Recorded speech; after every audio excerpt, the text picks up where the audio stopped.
Salut chers amis, j'espère que vous allez super bien. Aujourd'hui, nous allons parler des 10 conseils pour réussir de Donald Trump. Il est plus connu comme ce monsieur-là qui a des déclarations un peu, je peux dire, blessantes, creux, qui poussent les gens à le haïr. Par contre, il y a des personnes, une couche de la société qui trouvent que Donald Trump a un franc-parler. Il dit à haute voix ce que les gens disent à voix basse.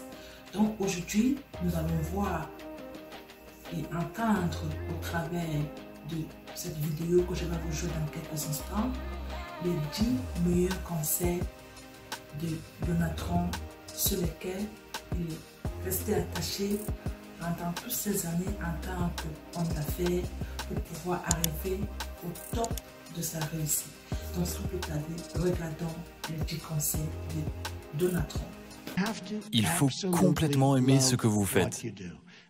Idéalement, aimer ce que vous faites dans un bon business. Mais vous savez quoi? Si ça ne se passe pas au mieux, le fait d'aimer est ce qui compte bien plus que d'avoir un bon business.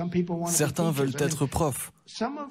Les gens les plus heureux et qui ont le plus de succès que je connaisse sont des gens qui ne sont pas du tout riches. Ils ne gagnent pas beaucoup d'argent. Des profs, des scientifiques. Je connais des scientifiques qui n'ont qu'une hâte, c'est d'aller travailler. Ils ne peuvent pas attendre. Des policiers. Vous savez que je trouve qu'on manque terriblement de respect aux policiers. On ne leur donne pas assez de reconnaissance pour l'incroyable travail qu'ils font.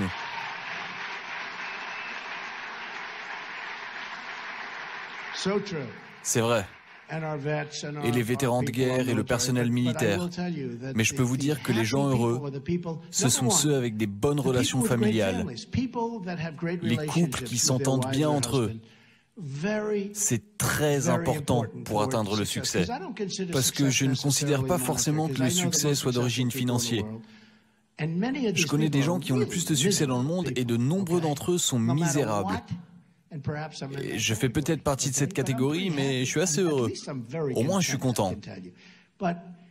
Mais certains des gens qui ont le plus de succès, et j'en connais beaucoup, je ne les connais pas tous, mais j'en connais beaucoup, et on se croise souvent. Et ils ne sont pas forcément heureux. Ils sont très riches, mais dans de nombreux cas, ils sont très malheureux. Mais ceci étant dit, je ne veux pas vous dissuader ou vous décourager parce qu'on parle de succès. Et tout le monde pense que le succès se mesure sous forme de réussite financière. Mais ça n'est pas le cas. Pour moi, quelqu'un qui a du succès, c'est quelqu'un qui a une super famille, qui aime sa famille, qui aime ses enfants et ses enfants l'aiment en retour. Pour moi, c'est quelqu'un qui a le plus de succès qu'une autre personne qui a gagné $1 milliard ou 10 milliards et qui est misérable et a une famille déconstruite avec personne qui ne l'aime. J'ai déjà vu ça. J'ai vu chaque type de personne que Dieu a créé, si vous voulez savoir. Et les gens les plus heureux ne sont pas forcément les plus riches. Aller à contre-courant, c'est génial si ça marche. Ça ne fonctionne pas toujours et il faut être vraiment malin pour aller à contre-courant parce qu'on se met face à beaucoup de gens malins. Mais quand on y arrive, c'est encore mieux. Que ce soit Microsoft ou Google, plein de gens qui ont vraiment réussi sont allés à contre-courant. Il faut être très confiant. Il faut être la bonne personne. Peu de gens y arrivent, mais quand on y arrive, c'est génial. C'est pareil dans l'immobilier. Tu vas à contre-courant. Les gens vendent, tu achètes. Le courant change. Et au passage, là, c'est le meilleur moment pour aller à contre-courant. Eh bien, je pense que l'autodiscipline s'apprend. Je pense qu'on peut vraiment s'apprendre l'autodiscipline. Si on veut quelque chose assez fort, on se disciplinera sûrement pour l'avoir. Si vous voulez être un bon athlète, il faut travailler dur. Si vous voulez être un bon businessman, il faut travailler dur. C'est la même chose, juste un type de travail différent. Mais l'autodiscipline est très importante quand on veut avoir du succès. Et il faut en avoir. Et si on n'en a pas, il y a des grandes chances qu'on n'ait pas de succès. Il ne faut jamais abandonner. Jamais. Vous allez être tellement prêt. Mon père m'a raconté une histoire. Il trouvait ça drôle, mais moi je voyais ça plus comme une leçon. Lui, il voyait ça comme un truc drôle. C'était à propos d'un homme qui aimait le business du coca. Il aimait le soda. C'est ce qu'il aimait. C'est marrant comme les gens aiment plein de trucs différents. Regardez ces génies-là, par exemple. Les directeurs de vos écoles. On préfère ça à la politique, non? Parce que la politique, berk. Donc, ce qu'il se passe, c'est qu'il aime le business du soda et il a fondé une compagnie qui s'appelle 3UP. Et mon père, en racontant cette histoire, il rigolait. Mais j'écoutais en me disant, c'est une leçon, faut pas rire. Donc il a commencé sa société, 3UP, et ça n'a pas marché. Donc il a fermé boutique, ça s'est planté, il n'a pas voulu abandonner, donc il en a créé une autre. 4UP, puis 5UP, puis 6UP, et ça n'arrêtait pas de tomber à l'eau, puis finalement, après autant d'échecs, il s'est résolu à abandonner. Et mon père me disait, s'il avait travaillé un tout petit peu plus dur, juste un petit peu, il aurait eu 7UP, et ça aurait été un succès incroyable. Et je rigole parce que je pense à mon père qui me raconte cette histoire. On avait des points de vue différents, et l'image que j'en avais, c'était juste qu'il ne fallait jamais, jamais abandonner. Il faut raser ce bâtiment vite, ok? Vite. Combien de temps? Février. Ou avant, non? Ou avant, oui. Les gens se satisfont de la médiocrité pour une seule raison. Ils sont feignants. Je vois ça tout le temps. Les gens font quelque chose, mais ils ne veulent pas s'investir complètement. Ils savent que ça ne va pas être fou, ce sera peut-être bien, peut-être sympa, mais ce ne sera pas fou. Donc ils se contentent de la médiocrité. Ils sont feignants.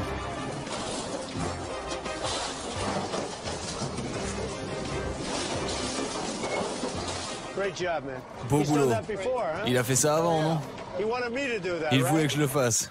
J'avais la vidéo pour vous informer que désormais, nous allons récompenser les 5 premières personnes qui vont commenter les vidéos.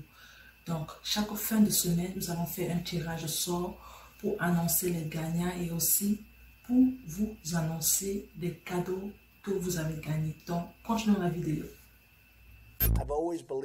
J'ai toujours cru en la pensée positive. En même temps, je ne veux pas vous tromper. Je crois aussi au potentiel, en termes de ce que vous faites, au potentiel de vous protéger contre les mauvais côtés. Vous ne pouvez pas toujours être cette personne géniale qui se balade et tout est positif parce que malheureusement, ça n'est pas comme ça que le monde fonctionne. J'adore dire aux gens de penser aux défis pour être prêts au moment où vous devez y faire face. Le succès, c'est de se voir comme victorieux. Il faut se voir et croire en soi-même. Et parfois, c'est difficile. Vous avez échoué, vous avez eu des faiblesses, vous avez eu d'autres trucs. Il faut se voir comme un cow-boy solitaire. Ne vous reposez pas trop sur les autres parce qu'ils vous décevront. Il faut vous voir comme victorieux. Et pour être un vainqueur, il faut se voir ainsi. Si vous ne pensez pas comme un vainqueur, ça n'arrivera jamais. Je connais beaucoup de gens et s'ils ne sont pas vendeurs, ça ne marchera pas. Ils peuvent avoir le meilleur gadget, le meilleur produit immobilier. Si vous n'avez pas ou ne pouvez pas avoir l'habilité de vendre, vous avez un incroyable désavantage. Beaucoup de gens compensent cette lacune par de l'agilité mentale.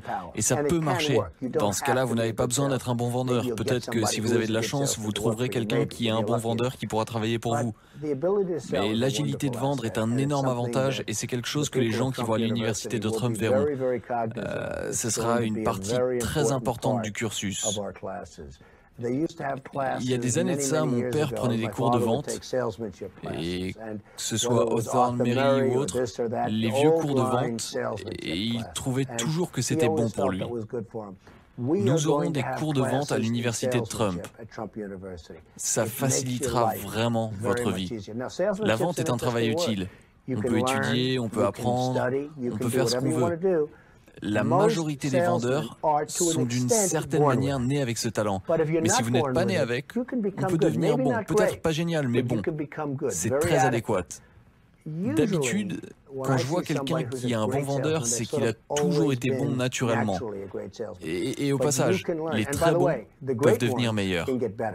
Récemment, on m'a demandé la définition d'entrepreneur. Mais ça veut dire beaucoup de choses. Il faut avoir une idée, ne jamais abandonner, faire beaucoup de choses différentes. Mais il y a un élément que j'ai rajouté au cours des années. Il faut savoir supporter la pression. Je connais beaucoup de gens qui sont très malins, qui ont des super idées, tout va bien, mais ils ne tiennent pas sous la pression. Et si on ne supporte pas la pression, on ne peut pas être un bon entrepreneur. Mon père était mon mentor. Il était mon ami et mon mentor et j'ai appris beaucoup juste en étant assis sur ses genoux. On apprend beaucoup quand on est avec des gens malins et être avec des gens qui ont fait des choses. Et si on n'apprend rien, alors on n'est pas très malin et vous savez quoi? C'est pas grave. Ça ne veut pas dire que vous ne serez pas heureux. Ça veut dire que vous n'aurez pas beaucoup de succès. Mais vous serez peut-être un mec heureux qui n'a pas de succès. Mais au final, c'est peut-être le type de personne qui a le plus de succès. Mais vous n'aurez pas une grande fortune si vous n'apprenez pas. Avoir des mentors est quelque chose de génial.